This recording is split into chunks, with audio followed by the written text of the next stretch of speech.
recipes don't need to be complicated. Oh.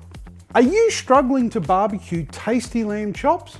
Let me help you out. It really doesn't matter which lamb chops you use. For this recipe, I'm sticking with cheap, like this 1 kilogram of lamb forequarter chops I picked up from Mick out at Gippsland Premium Meats. Out of all the lamb chops, forequarter chops that come from the shoulder are the largest lamb chops you can buy. And due to the active muscles in the shoulder, they are a hard-working piece of meat and usually best suited for braising or stewing. But when cut thin like this, you can also grill them with great results. I suggest placing them into a baking dish, as you can then lay the chops flat ready for some flavour. Is picking the correct seasoning for lamb chops still a little bit hit and miss for you? I've got you covered. By using a marinade on these hard-working shoulder chops, we are going to do two things.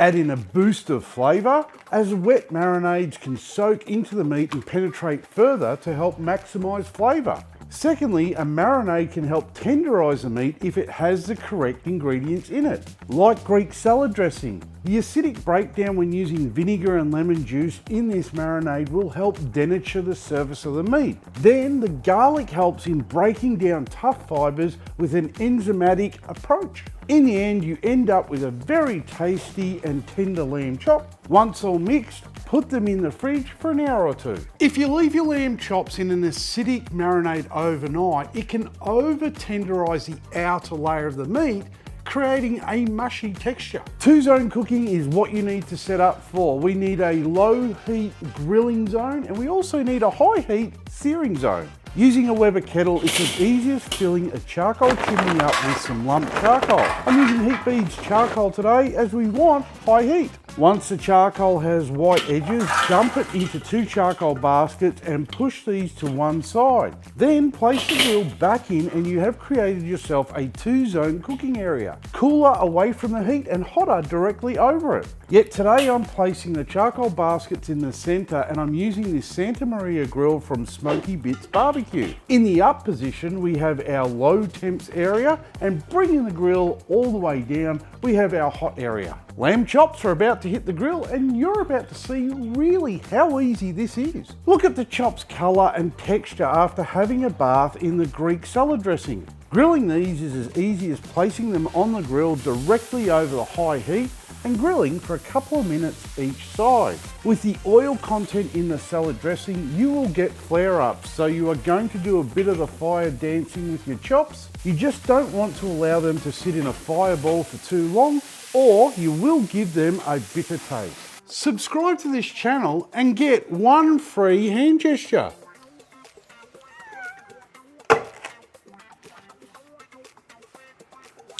This cook will take 6 to 8 minutes, and that's easily a 6-beer cook for all of you day drinking barbecuers out there.